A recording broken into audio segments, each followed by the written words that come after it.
boy, D. Harv. Welcome to Straight Up On Game. California, are you ready? Worldwide, are you ready for Straight Up On Game? Every Thursday night at 11:30 p.m. on the East Coast, 8:30 on the West Coast. Now let me introduce my host, D. Wright, the running back guru. What is going on? What is going on, world? Before we get started with this show, we're going to introduce our very own Bryan Welch. What's going on, Bryan? Nothing much, Dwayne and D. Harv. Happy Thursday, everybody. We are 1 week out from the NFL draft. A lot to talk about NIL, the NFL draft. And, hey, gentlemen, where should we start at? Should we start at who's going to be drafted number 1 overall coming up next week in Lambeau Field in Green Bay, Wisconsin? Let's start with that, gentlemen. Oh, man. Who do I like as number 1? Who do I like as number 1? I'm going to go with Travis Hunter. Ooh, okay. I'm sticking with it. You going to go with Travis Hunter? I don't know who I'm going to go with quite yet. As we get through the show, maybe I'll have a better definition, but I'm thinking it's going to be a defensive lineman. I think it's going to be a D tackle. That's what I think. I don't think it's going to be a skill guy. I think the first or second pick is going to actually be a defensive player. I don't know why, don't ask me, but I'm looking at all the analytics and things that's going on. The quarterback situations. We talk about Shedeur Sanders. I know we're going to talk about a little bit more how he's dropping in the draft. And that's, to me, I don't think it has anything to do with his play. I think it has a lot to do with the Deion Sanders hate movement. But we'll talk about that a little later. But what do you think, Welch? Well, I just looked at the draft projections on CBS before going on the show. Number 1 overall is Cam Ward to the Titans. Yeah. Think about that. Cam Ward to the Titans. Is there a world where we see Cam Ward going to a different team other than the Titans? I don't. I think the Titans are sitting right where they need to sit right now. I believe that they already had a foreseen in their future with the trade, with their defense. And also we talk about the preliminary running back, Derrick Henry. You see, normally people think that moves are made in the NFL by the draft. A lot of the GMs and front office, they make moves a year or two ahead of time. So maybe it was a way of opening up the money, right? Opening up a little room so they can go get some of these linemen and D tackles and things like that. So at first we thought it was Shedeur, but I know that Cam Ward is really hot in the draft. He has some great workouts and things of that nature. And we'll see. We'll definitely see. Yep. And you look at it. Yeah. Hey, D Harv, I mean, hopefully, maybe the Cowboys can get a quarterback in that process. I'm telling you. I hope so. We got somebody decent. Well, I think it's almost like the Raiders, y'all. I think it's like, it's an old school ran type organization, loyalty. The front office has loyalty with a lot of their players, right? We look at what's going on with the Raiders. It's bouncing around, moved to Las Vegas, inconsistency. Dallas, it looks like they're always consistent and inconsistent when it comes to the trades all season. So we'll see how that rolls. I don't know. I have to think about that as well as we move forward. Yeah. Well, look at this. If they do get Cam Ward, how do you go into free agency and get some weapons to support that supporting cast to make Cam Ward look like a great quarterback his rookie season? Who do you get in free agency? That's the big question. Well, and also on this, go ahead. No, go ahead, Welch. Go ahead, Welch.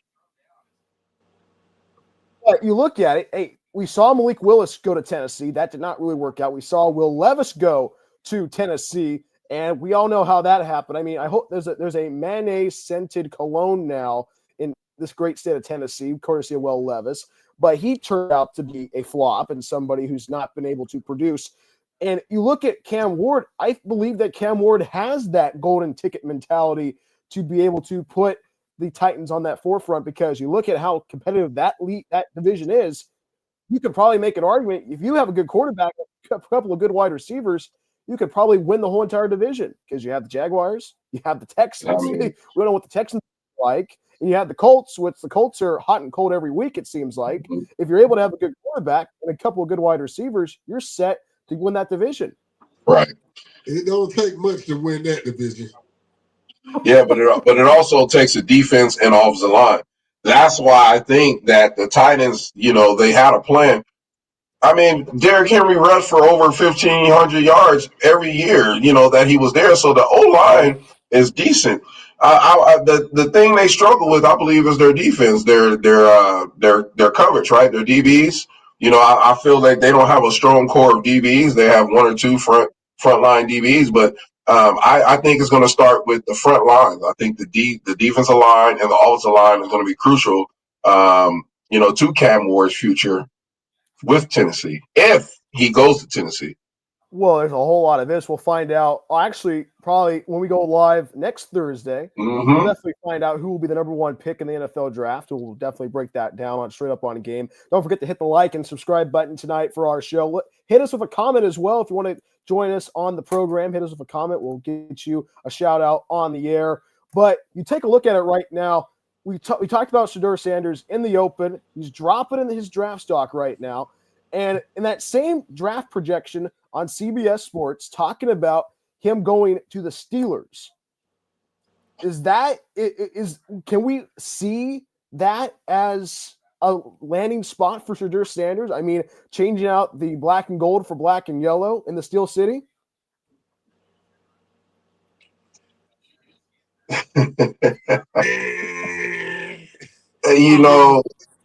Go ahead, D. Harv, because I have my own feelings and thoughts about this whole Steelers situation. Quarterback carousel, I would call it. I love Tomlin. I played for Tomlin. He's an awesome coach. And I do feel like, the Rooney family, they're awesome people. But when it comes to quarterbacks, they're lost, because you have to think about Big Ben. When Big Ben left, I mean, the whole offense was geared towards Big Ben. Literally, I played with Big Ben. The whole offense was his offense, right? The receiving core, we're talking about the receiving core was built around Big Ben. We're going to talk about the tight end, right? The pro-style typical offense we ran, with Pittsburgh. It was built for Big Ben, right? We're talking about Ben Roethlisberger. If you look at the quarterback systems now, there's more of a mobile type run and shoot type outside of the guard, tackle box. And I've never seen, besides Cordell Stewart back in the day, I have not seen that in Pittsburgh. Yeah, it's they need a quarterback too. One with some legs. So yeah. Well, look at this. After Big Ben left, Mason Rudolph was there. A lot of hope for Kenny Pickett, and we don't know what Kenny Pickett's going to be doing. And now you had Russell Wilson. Everyone thought that was the best solution to put a Band-Aid on the stab wound, it seems like, in Pittsburgh. And you see this front office kind of grasping at straws to figure out how to stop the flood with a Band-Aid, it seems like. Because if you're able to get Shedeur Sanders, you're going to get likes, you're going to get the clicks, you're going to be able to have people in the stands and have the number 2 jersey be worn around the Steel City. The question is, it feels like Mike Tomlin is one of the best coaches. You brought up a good point there, Dwayne, but his style is out of system. The system's out of style. Yeah. And it looked good at Kenny Pickett, but you have to have an offensive line, number one, to protect a young quarterback, which the Steelers have struggled to have an offensive line as of late. And coaches been coming and go as well. Yeah. I will add this. Let me add this before we move forward on Pittsburgh Steelers. You have to think about even Bill Cowher, right? You have to think about when his style, when it was time for him to be done in Pittsburgh, it was smash mouth Pittsburgh Steelers football all the way from the 70s. it got played out. People start to figure out that they put more DBs on the field, right? Put some beef down and put run a zero technique with a nice big nose guard, or some linebackers that can run and tackle. People coordinators started to figure that out, and it was less of a power game with Pittsburgh Steelers. You notice the running back started to get a little bit more shifty, right? The tight end start to lose the tight end and bring in an H back. They started to bring more receiver cores that had a lot of speed on the perimeters. Like Hines Ward, right? He's not a speed guy, but he was a possession guy. You're not going to have a Hines Ward type guy in this type of Pittsburgh style offense. So I agree that Tomlin. I love Tomlin. I feel like he needs to build maybe a younger, explosive, more offense around the smash mouth type 3-4 defense, right? Odd front defense that Pittsburgh is known for. So there's all types of different ways. I have my own gripe about when it's time to retire. If you're in the game for 30 years and you have these young guns coming up that's been coaching college football and coming through the ranks. I mean, I know it's hard to let go, but I think the NFL should have some type of, maybe a voting system or something. Because when you're coaching for 30 years, man, the game evolves every single year, and you cannot run the same stuff, right? So, yeah. Well, think about this, gentlemen. Mike Tomlin almost got the USC job way back in the day. He did. He almost got the USC job. He said in quote, "I don't want to deal with college players and all that." But you brought up a good point there, Dwayne, about how this team is changing. You have Najee Harris in the backfield. How many more years can you keep Najee Harris before he requests a trade and probably say, "I want to get out because the offense is not good. I'm getting beat up and battered around." And hey, if I can be able to take my services to a different team and win a Super Bowl championship, hey, he would be interested for that. But you look at it, you have to be able to build an offense, and you have to have a quarterback. And if Shedeur Sanders is the answer, how are they going to do that? You have to have more than one weapon like Najee Harris. And we talked about that smash mouth football. If you're able to have Shedeur Sanders in the Wildcat taking 100 snaps, he's not going to last 6 weeks in the league. I'm just saying. He's tough, but when you're retire early. Yeah, exactly. So if the Steelers get Shedeur Sanders, they have to have a good backup, a good plan in place when he comes off the plane in the Steel City to meet with the fans and meets with this front office and has that conversation with Tomlinson and say, hey, this is our plan. We're going to get these wide receivers in free agency. We're going to build this team around you, and we're going to have you and Najee Harris as a 1-2 punch in the backfield and be able to bring some excitement back to the Steel City, which they've been needing some excitement as of late. You look at, they almost won the division, but this division is getting better every year. Derrick Henry's added to the division in Baltimore, as well as Jamar Chase and Joe Burrow on the Ohio River in Cincinnati.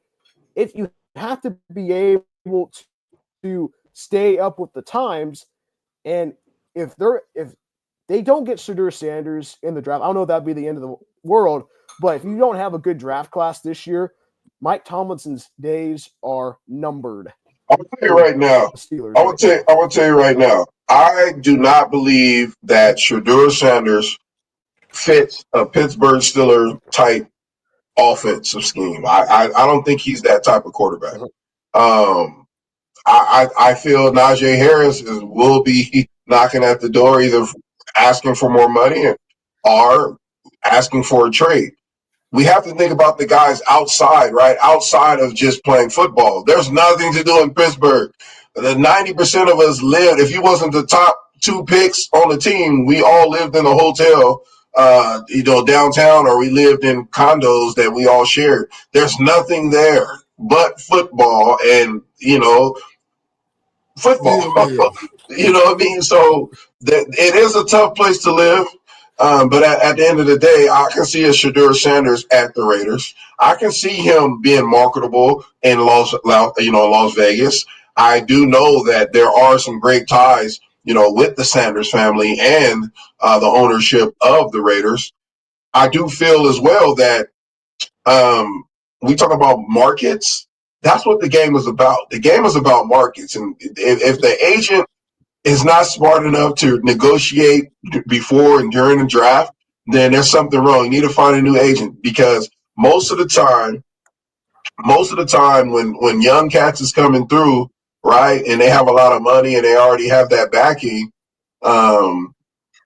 it's all about markets. We know that. Look at the Eli family, right? The Eli Mannings and the Peyton Manning family. They didn't want to. We could have had in San Diego, we could have had Michael Vick, or we could have had, what was it, Peyton Manning, right? I think that was the deal. Was it Eli or Peyton? I can't remember. It was I Eli. think because Eli was there. It was Eli, right?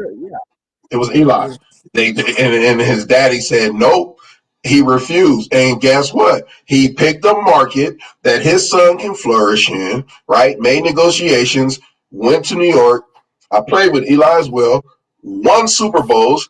Not even just that. He is now having a flourish of a career in TV. It's all about where you go. Shadir Sanders does not fit in Pittsburgh. I'm sorry. It doesn't even look good. It doesn't even look good at all.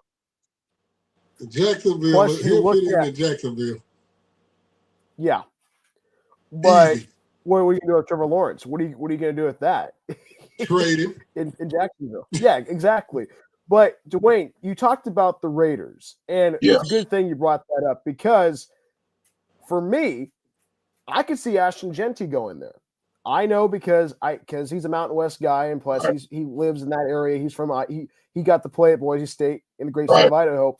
But why did the Raiders make all these offseason moves to get Geno Smith from the Seahawks to come play with Pete Carroll?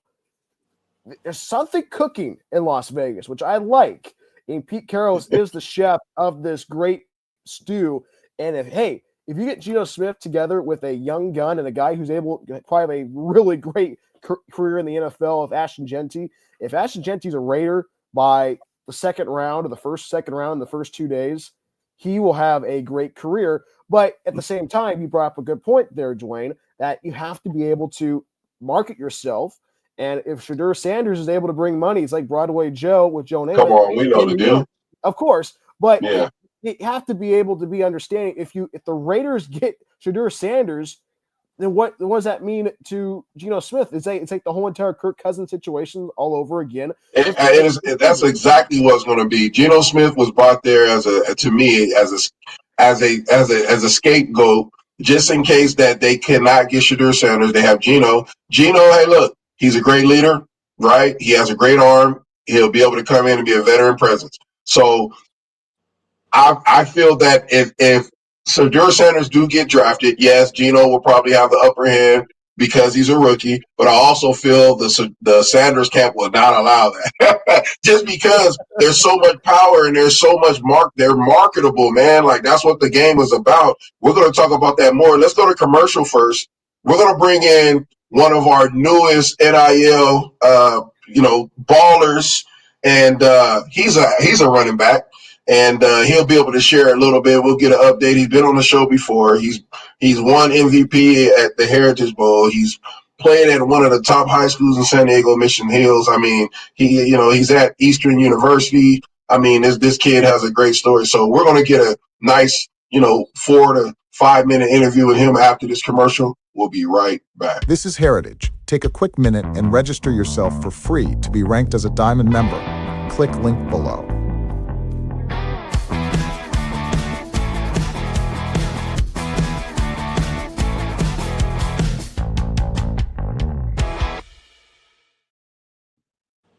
We are back. We just got through seeing that commercial of the Heritage Bowl and Diamond members, and talking about being a diamond in a rough. There is a diamond that's not in a rough. Curtis Johnson. How are you, Curtis? I'm good. How are you guys? We're doing well. I'm doing good. Good to see you, Curtis. Good to see you again. Yes, sir. Yes, sir. So tell us what's going on. I mean, we know right now it's about to be 12 o'clock. We're going to get you in and out. You have finals tomorrow. Yes, But sir. we're honored to have you on the show. So tell us a little bit about what's going on with you out there in Eastern. Oh, okay. So, nothing really. Just got done with spring ball, just, had a fun little time. Spring ball, first spring as a freshman and, ready for more. But, we're doing well. We got the team. Team looks good. We had, I'll say close to about 112 guys in spring ball. Coach D Wright, that's rare, so got the whole team was able to, get some work in, starting defense, and then you got your second and third groups. But yeah, everything's going well. All the guys are we're all in our studies and continuing to move forward and looking to have a big season this year. And Curtis, last time I spoke with you there was talking about the snow. Is you have any snow right now at Eastern, or is it all cleared up, my friend? Man, it is all cleared up. I'm thankful for that. Not the beautiful California weather still, but we get to reach around about 65 degrees, so I'm able to walk around with shorts and a short sleeve shirt, and I'm able to rock that way, and it's still good, still beautiful weather. You get the April showers for sure, but it brings May flowers. Well, I that's love correct, it. my friend. But Where is Eastern? but We are only about 20 minutes outside of Philadelphia. 20 minutes outside of Philly, and city Okay. of brotherly love, and love it out here. No, the city of brotherly shove. Definitely, Hey, we do have it in the it's in the playbook. It's in the playbook. but speaking of the playbook, Curtis, you talked about having this being your first spring. What is something that you learned about this spring ball? Okay, definitely being a collegiate athlete now is um just the training, the lifts, those things are crazy. You see those guys, you see the Instagram montages and all the edits about it, and but it's a grit, it's a grind, and it's fun. You get to do it with your brothers, the guys you bleed for, you sweat for, you grind for, and all those guys, you get to do it with them together, and basically living together. So it's fun. It's fun, and I've learned, to roll with the punches. I would say, yeah, roll with the punches. Because you don't know what you're doing. So some days on Mondays you'll have a different type of conditioning than you do on Fridays. Sometimes like for us, we have what's called the gauntlet on Fridays, and sometimes when coach thinks we didn't have a good week of practice, we'll start Mondays with the gauntlet and finish with the gauntlet on Fridays. So yeah. The gauntlet. That sounds like something you don't want to face when you wake up in the morning. It sounds like you're gonna have bruises and your body gonna be sore. Definitely. Definitely had to compete. Definitely had to compete. So I wanna know this. So I know you've been working hard, and your degree is in what again, Curtis? Exercise science. Exercise science. So you are looking to be in sports medicine. I'm believing Yes, something of that sir. nature. Yes, sir. And we talked about goals. Like I don't even remember what my goals were when I were your age, and it is funny that you just seem like you're a young man with the head, with his head on his shoulders and have a plan. Tell me this: when it comes to your coaches in the spring, are they the same coaches that you will have in the fall? Or are they just in spring mode, or like what is like the morale of your coaches right now during the spring ball? Oh, definitely. I'd say they do match their energy from the fall to the spring, but it's a lot less. It is definitely dialed back on like you come in for your meetings. It's not as stern. We're not necessarily getting ready for a game on that Saturday, but when it comes to practice, our motto is as a running back group is it's you got to just go hard. It's balls to the wall, as they would say. Yeah. And that's our philosophy is just going hard, go hard to go home.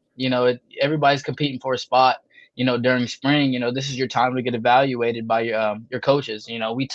I'd say everybody on our squad took value to that, that it's still an evaluation. Nobody's job safe. And, we're held to a high standard, to play like it, to prepare like we have a game on every Saturday, whether that be while we're doing individual stuff outside of, here, like before we report back in the summer. But, together we're always trying to prepare like we have a game on Saturday.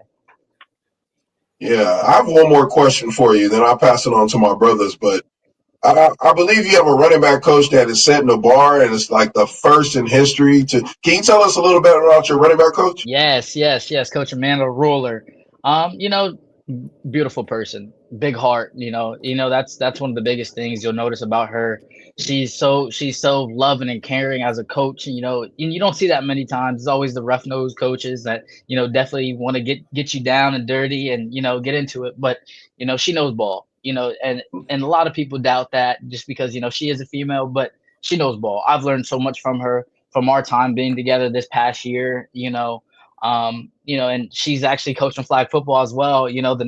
There's only one conference in the nation, right now, and she's their squad's number 2 in the nation. Wow. So and they're doing their thing. They're on their way to win a conference championship, and she's taught so many people the game of football. She's coached at the highest level at that. Yeah. She's coached with the Bengals, the Seahawks. She's been to the NFL Combine. So she knows what she's doing. And I'll never take that away from her. She'll always know what she's doing, and always something to learn from her. That's my biggest thing is being able to pick somebody's brain, and she really knows the game of ball. And we also have another running back coach. His name is Jordan Davis, and they collab together. He played at Kutztown University, so Okay. just learning from those two. They very much want to teach us knowledge. Not just ball, but overall being a good human. And that's what I love about them both, and they're very supportive. And Curtis, we talked about this a little bit earlier about you have finals tomorrow. So what are your finals on tomorrow? Because you're talking about you being a student athlete. What do you have in the classroom tomorrow, finals wise? So we actually have a communications final.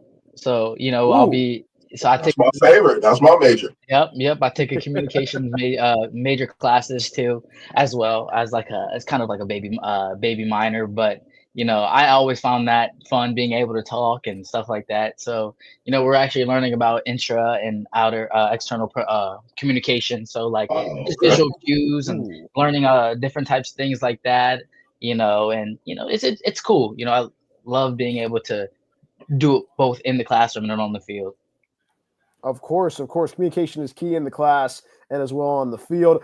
Yes, sir. So you have to do a speech tomorrow. You have to. It's just like a full-on exam. What do you have to do for your communication class? So we'll come in and we'll sit down, and then she'll address the class, and then we'll all come up and kind of give a speech, like a more so of a presentation of like kind of showing what we learned, like by trying to communicate with the class through like a presentation. So that'd definitely be good, and that's really it. And then you help your other classmates as well. I got a lot of teammates in that class, so able to communicate. One of my quarterbacks is in that class, so we communicate. So but yeah. Well, that's good to hear, my friend. That's good to hear. Oh Yep. Yep. So always. when y'all get on that field, hey, right. Your man now, your man. Mm-hmm. Like, come on now, don't forget me on this presentation, man. Hey, clean something up. But Curtis, my friend, man, we thank you. I know there's been some good things going on with you. Well, everyone can catch you on social media. Give everyone your social media platform, please. You can follow me on Instagram at curtis.johnson25. It shouldn't be that hard to find. Just me on the profile. Got a few things going on with Heritage Elite and things of that nature. Getting ready, to take off.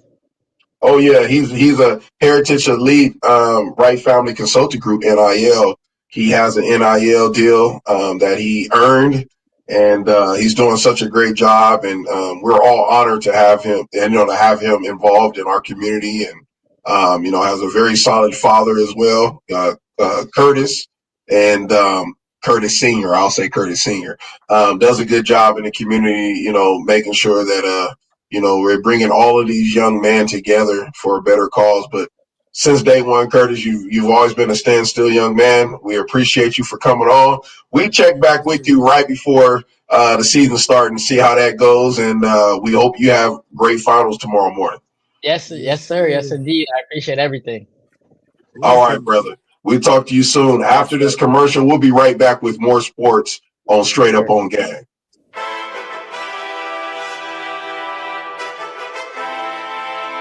There's too many guys here that should have been recruited and weren't. I want every one of you to get a chance to go to college and get a chance to play the great game of college football.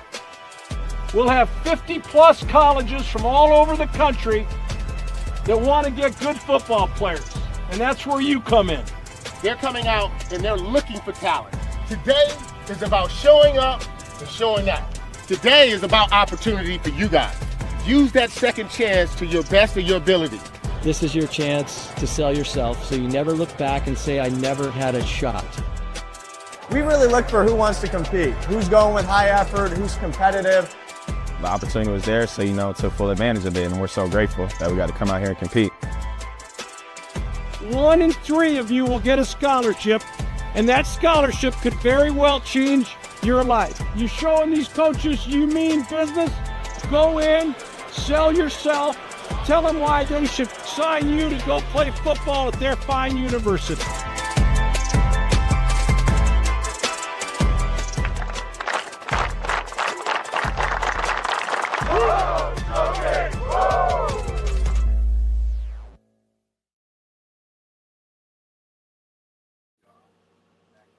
Yeah, welcome back to Straight Up on Game.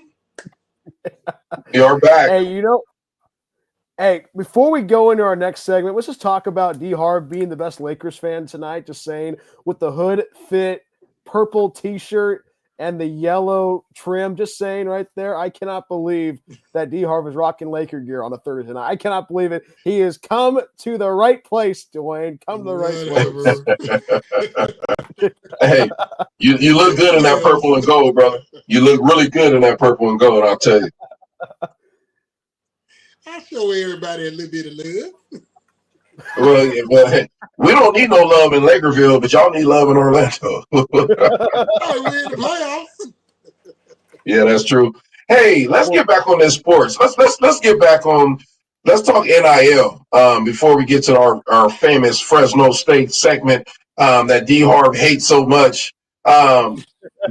Coach Billy is on the line, but he cannot get on for some reason. When I bring up his screen, is nothing. So we will make sure that he's communicating through. He says, "What's up, fellas?" He's communicating with us. He just can't get on tonight, but we'll make sure.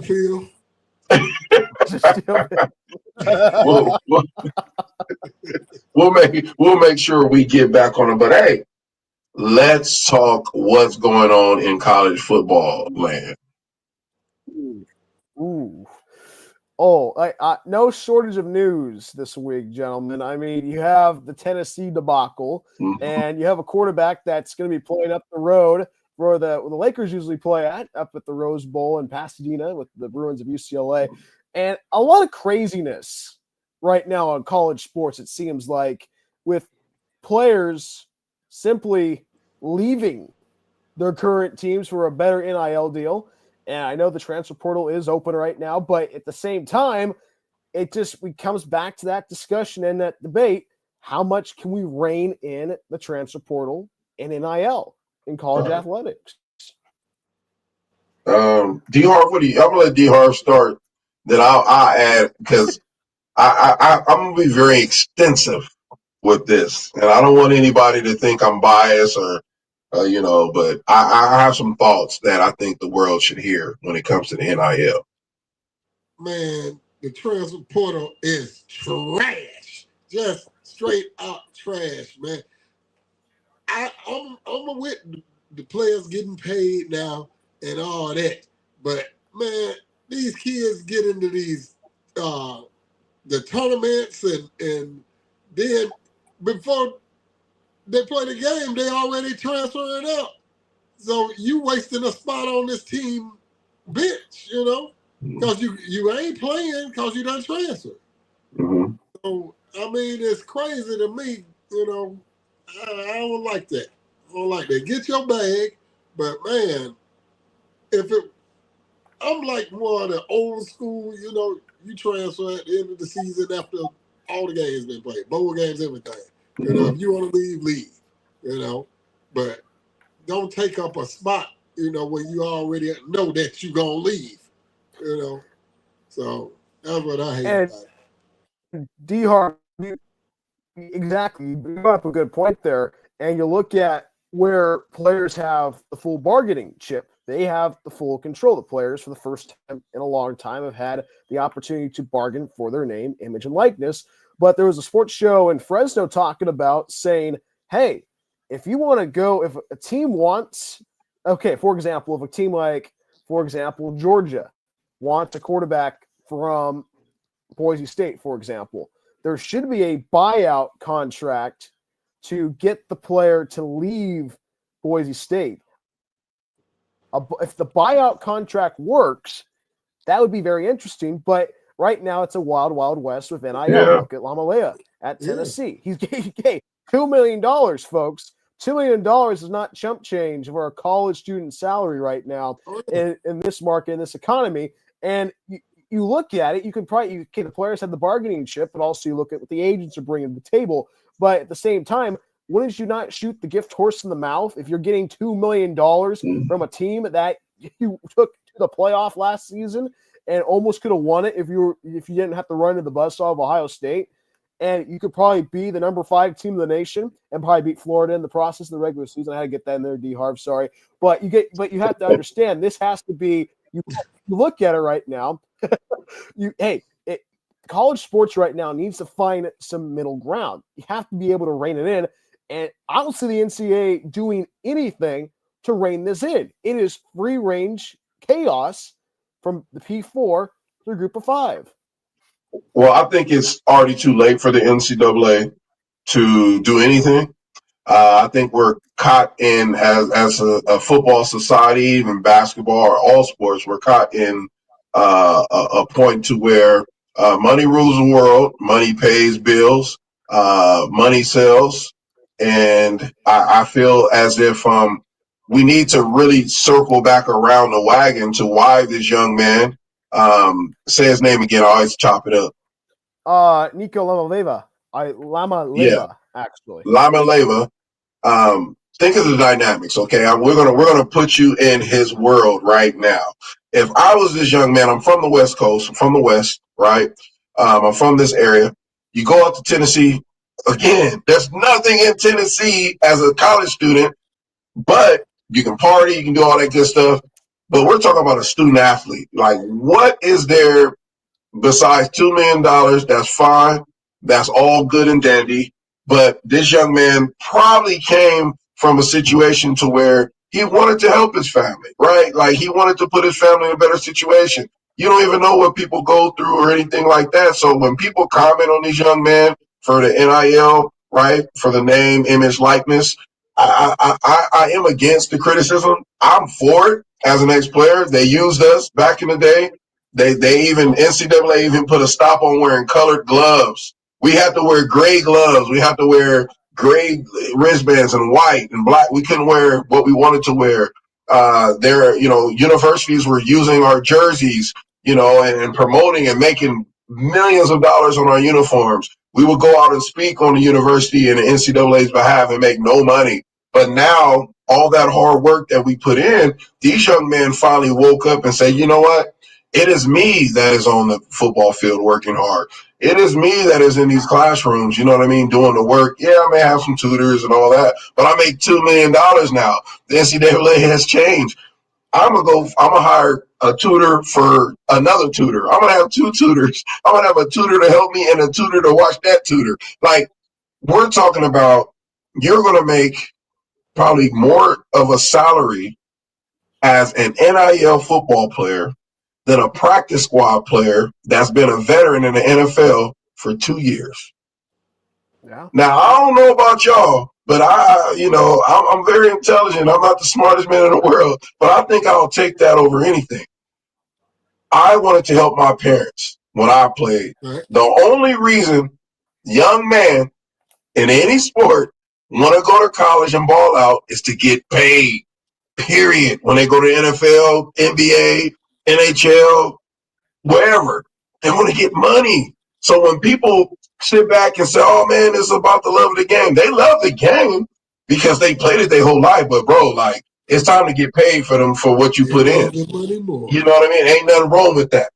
You know what I mean? So I do agree with it. I don't know what the situation was because we are a media outlet with the parents or whatever happened. You know, it could be an emergency situation where they say, you know what, son, I know, you know, you want to make the $2 million. Let's try to go somewhere else and see if we can make more. Yeah, it might have bite them in the butt, but at the same time, you're making $900,000. There's scholarship players that's only making like $12, $13, $2,500, $3,500 a month. You're making You're making more than doctors and lawyers. You're making more than a president right now, right? Any president, you know, that's another situation. But you're making more than anybody in the world that's not a millionaire. So when people that sits in the back and criticize that never played the game of football or never had to go and put in that blood and sweat, y'all don't even know what y'all talking about because you'll be the first ones to do the same thing these young men are doing. You will be the first one signing these NIL deals to put your family and yourself in better situations. So the reevaluation process needs to be relooked at. The young man at UCLA now, I love it. I think that's a great move. I think that's a marketable. We talk about Shador Sanders, right? We talk about that's great. He's from this area, bro. Like, they're going to sell out. You talking about the predominant back in the day, the Tongans and the Samoans and the Islanders, bro. That UCLA was built on the Islanders and USC from them D linemen and O linemen. Now you're bringing back that tunnel of recruiting. So, hey, young man, make that money. Great move. You know what I mean? Tennessee, I still have gripe with Tennessee from Fresno State when we played y'all, but I'm glad you're back on the West Coast. But you look at it, it makes UCLA really good. But also you got to think about you are a student athlete. You got to think about that. And yes, Tennessee is not a UC. and being in a UC system is a pretty hard situation if you are a student athlete, and UCLA is a very tough academic school. I know he'll have the tutors and the support staff for the academics part. You look at it, you could probably make UCLA is going to be a really good contender in the Big Ten and possibly even better than USC.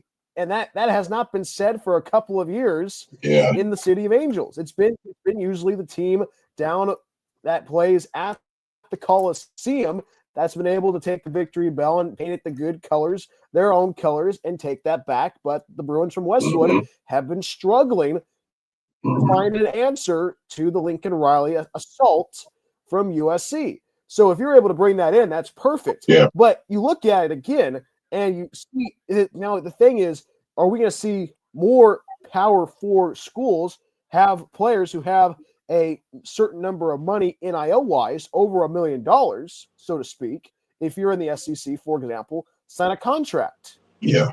And if you leave, you have it not garner. I mean, you can't pay it back, but you have to suffer a penalty. You know what I mean? But you brought up a good point, Dwayne, that you have to be able to think about family first, and the quarterback thought about family first. And at the end of the day, you have to be able to think.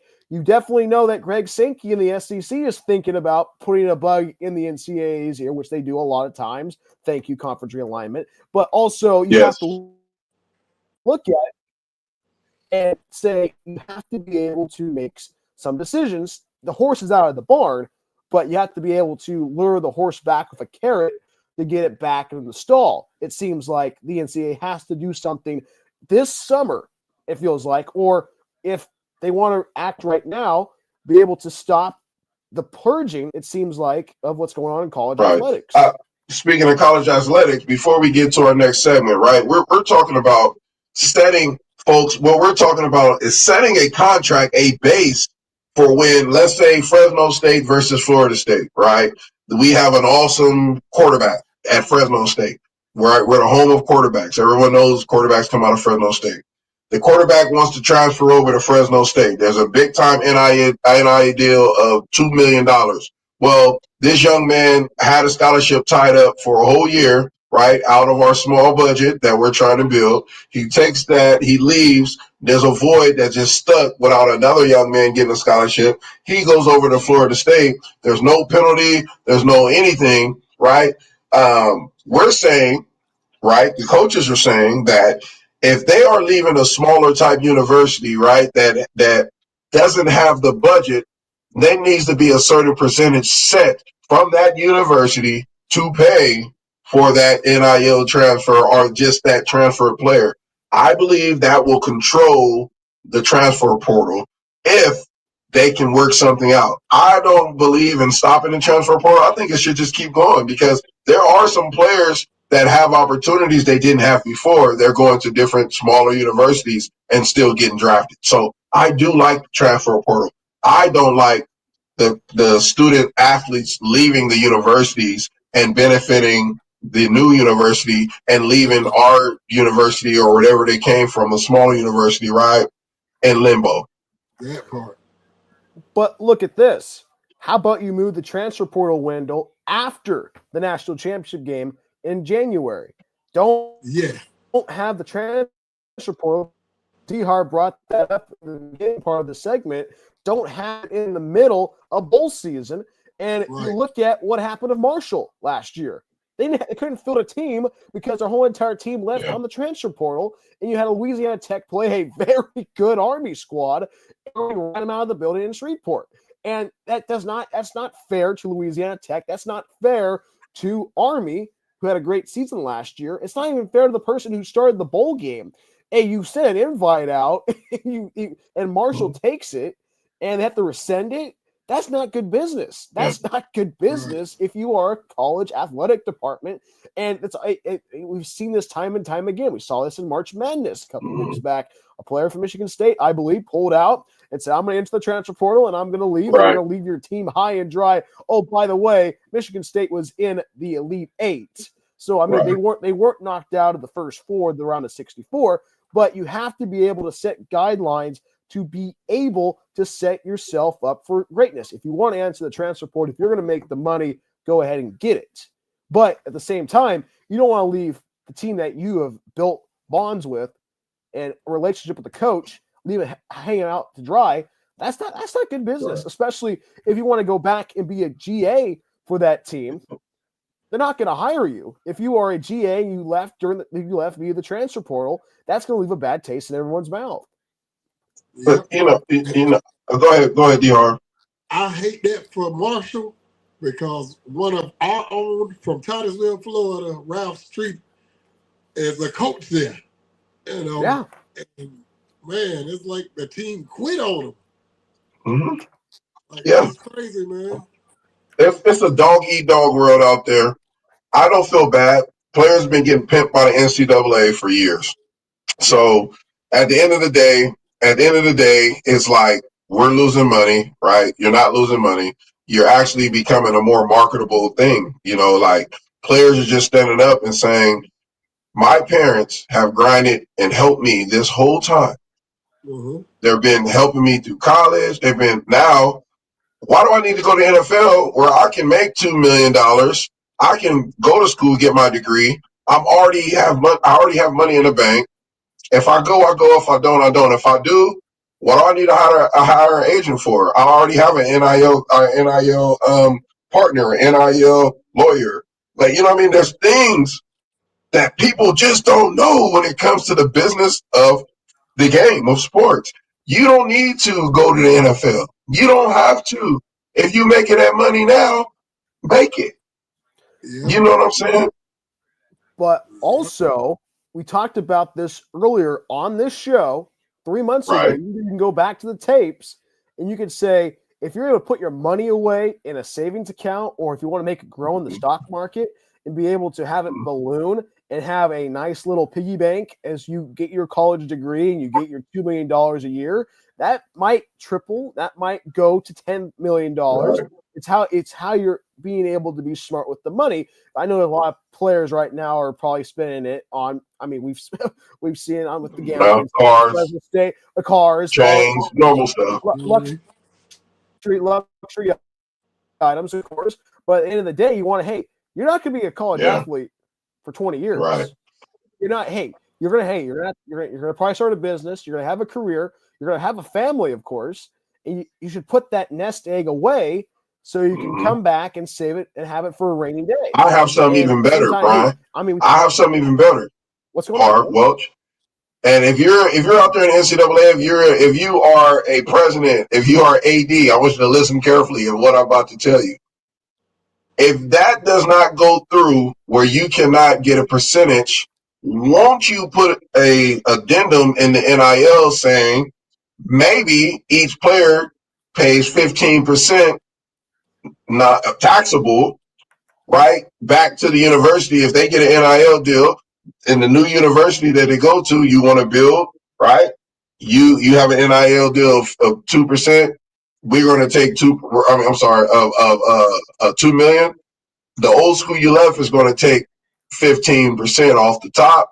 We call it an even. We're good. Every single deal that goes through nowadays, right? Many of their NIL deals are not even taxable. I hope people know that. Like you're a lot of the deals, some of the deals that these kids are making, they're dumb, they're smart. Some of them make sense, some of them don't make sense, right? I would rather have a smaller NIL deal to have more control of getting multiple NIL deals rather than having one big one, giving me, right, the power to say, this is what I want to do. Because at the end of the day, we all know how it works. These NIL partners or whatever they are, right? Not all of them. There's some good ones out there. But let's say Shedeur Sanders, we've been talking about him all day. You don't think some of these NIL partners are going to come back and ask him, hey, man, we gave you this offer. Can you come do this commercial? But, we're going to have to stop a certain amount of, whatever the case may be. There's business in between every single thing that these kids are doing. So I don't know. We got some viewers. I hope y'all leave some comments. It's wide open right now. We would love to hear from a lot of our viewers out there today. We only have about 5 to 8 minutes left on our show tonight. So if you can get on, leave us some comments. We want to hear what you're talking about. And don't Well, take we talked about this Let's earlier, Dorn. Of course. But we talked about this earlier about the smaller schools don't have a great budget for NIL.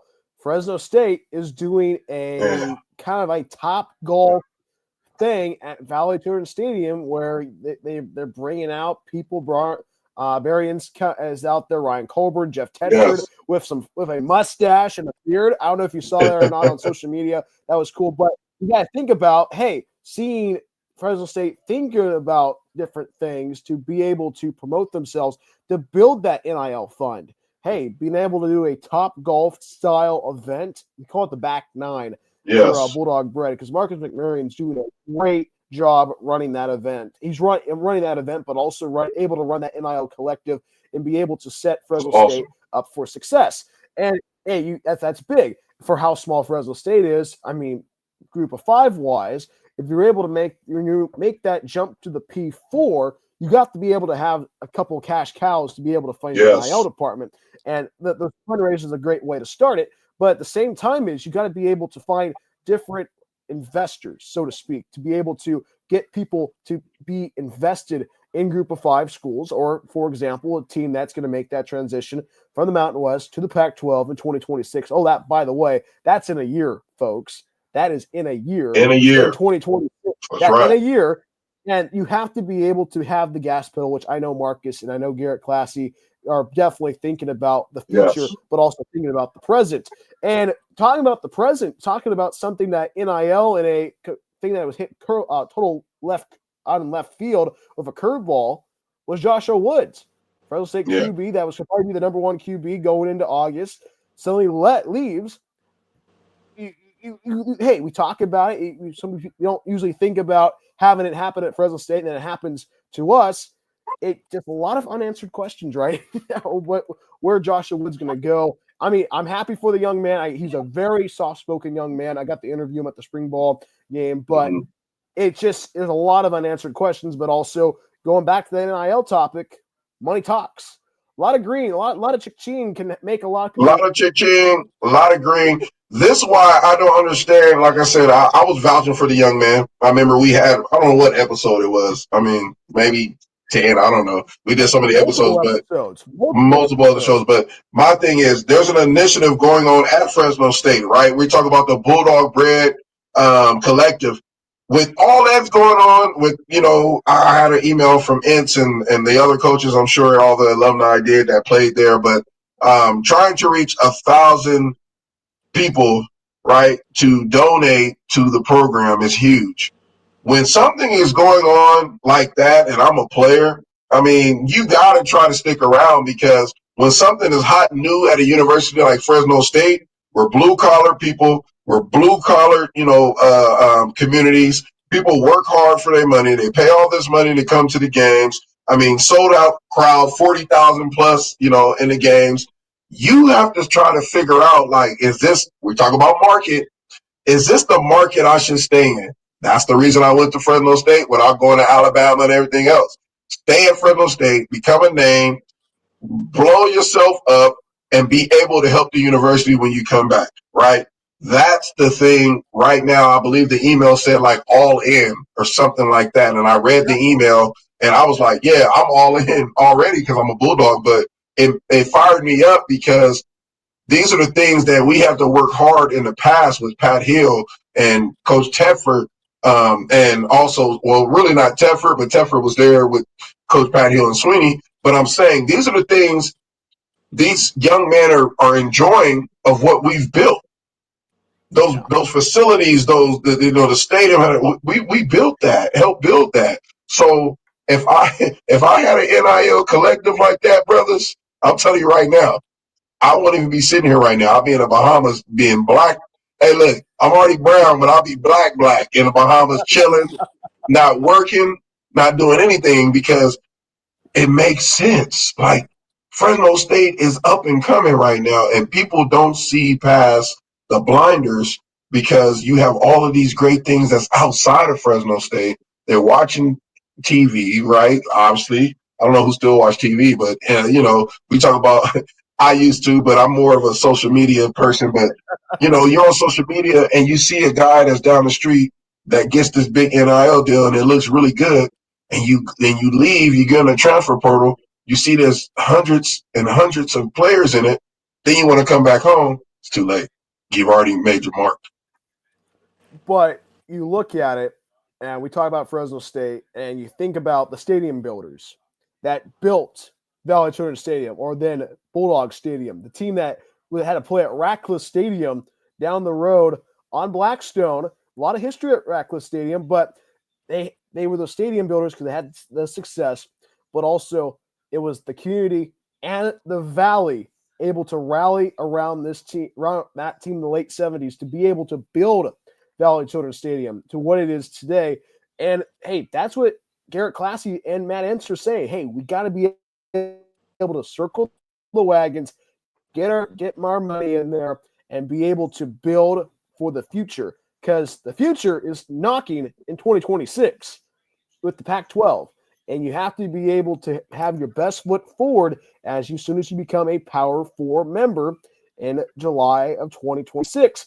And if you don't, you have to be able to be on the ground right now, be able to get everything built, and it has to start with this initiative. This initiative is important. If you get 1,000 people to put money into, what can 2,000 people do with money in the Valley? And the Valley stretches all the way from Sacramento all the way to Bakersfield, and you have to be able to knock on everybody's door and be able to have people donate, because Fresno State is the Valley's university. Of course, we can talk about Fresno Pacific down the road, Cal State Bakersfield down the road, of course, Sacramento State, as well as University of Pacific, Merced College, Stanislaus State, or UC Merced. But you get the point. This is this team that everyone rallies around. And if this wants to be a Valley team, the Valley should be able to represent themselves by getting their checkbooks out there and sign and get ourselves ready for the future.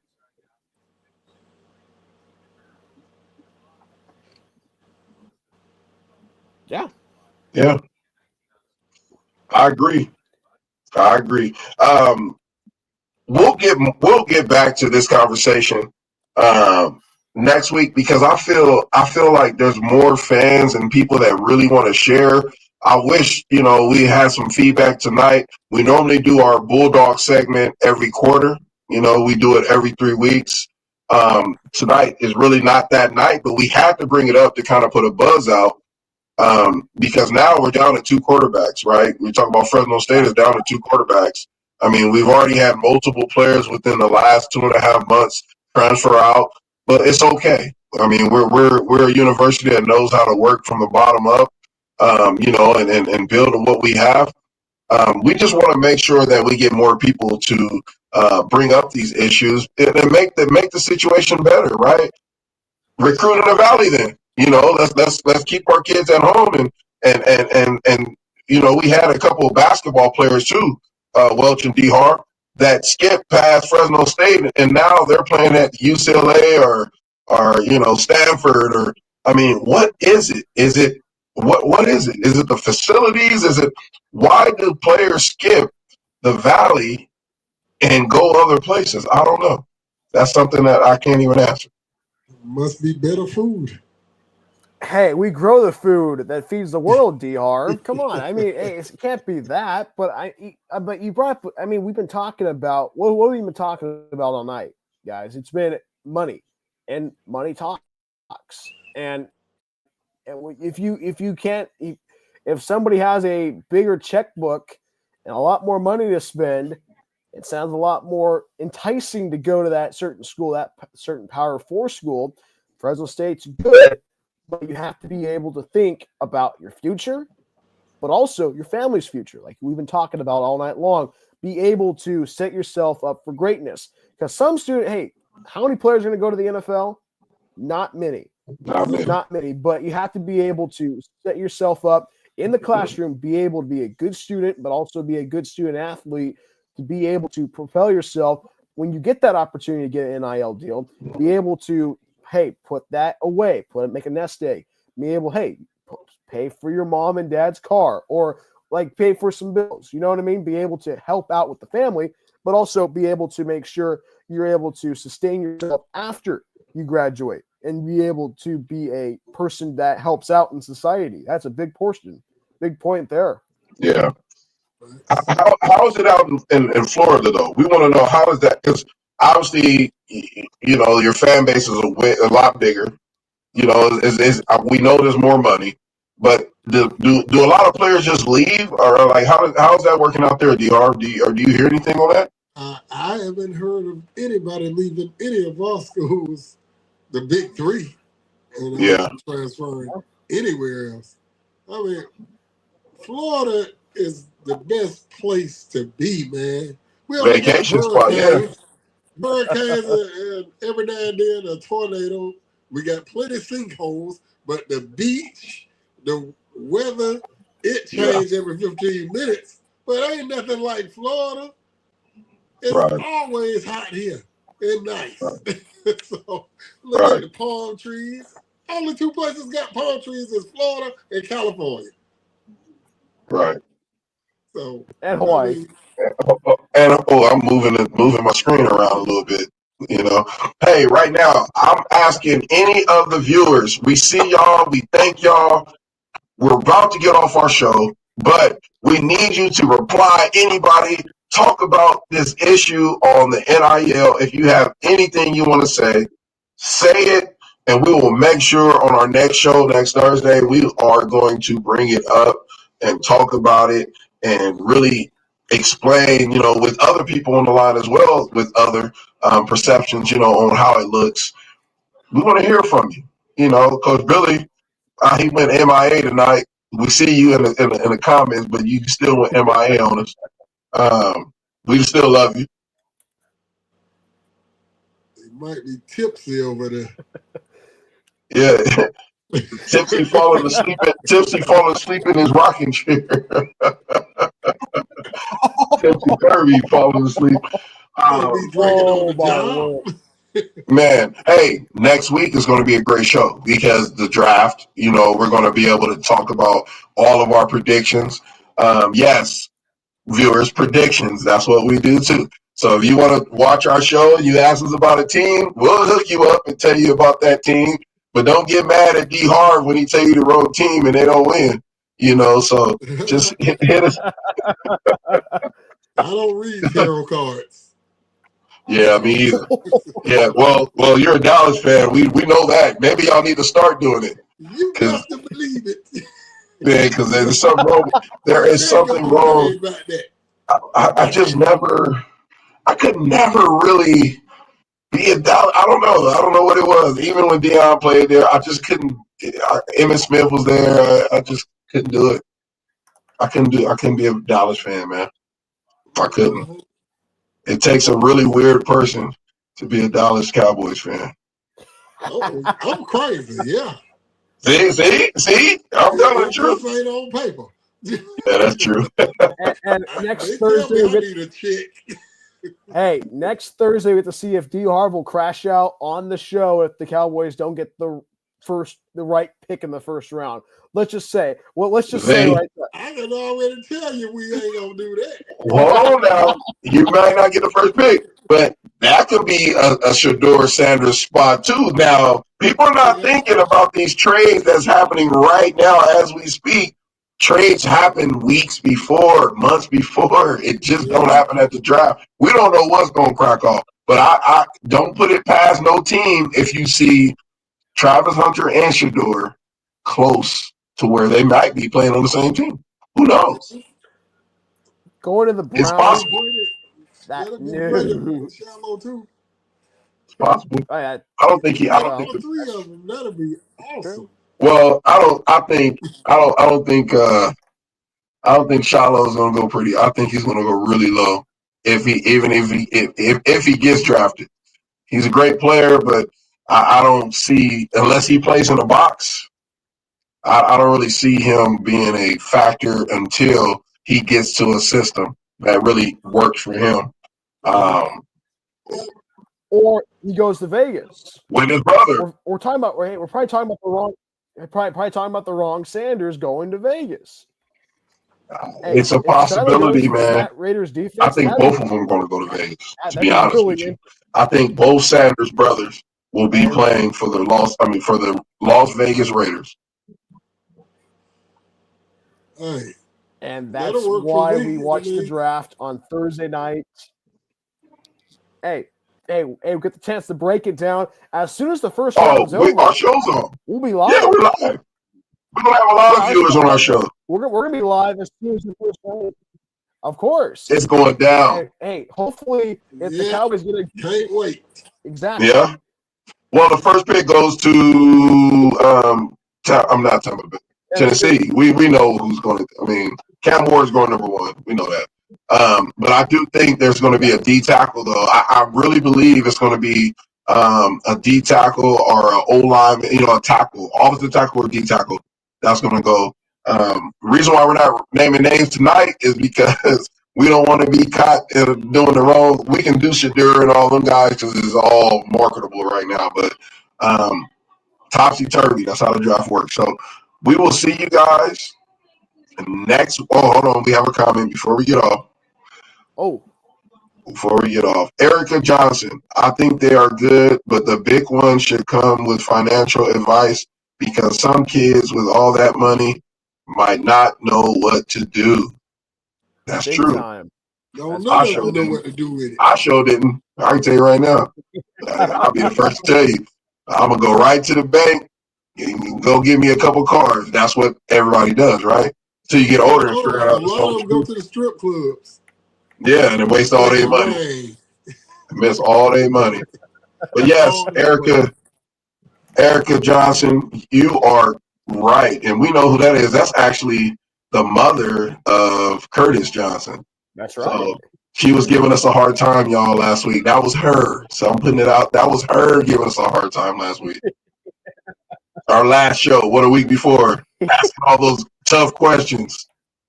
But she is right. She does a great job with the youth, making sure that they're financial aid and they're taking the right classes, so she is that type of person. So we appreciate that comment. That's very true. It's all about making sure that they have the right financial gains and making the right financial choices. That is true. So, Yeah. all right. Of course. We are. But let me say this. Go ahead. My prayers and thoughts go out to Florida State University. That's right. I'm a diehard Gator, and during any sports season, I hate Florida State, but y'all stay strong and blessings to you. And my condolences to the families. That's that right. lost Me too. their children. Me too. Yes. We will definitely keep them in our thoughts and prayers, and we'll make sure that, any other youngster that's watching, always remember life is short. You never know, what goes on, but always talk to somebody. Open up your heart and your mind. If you feel like you're going through something during these times, it's okay to talk to somebody. It's okay. There's no such thing as a coward when you're looking for help. So we will talk to you guys next Thursday. Signing out, straight up on game. Peace. Yeah. See ya. Happy Easter. And be safe.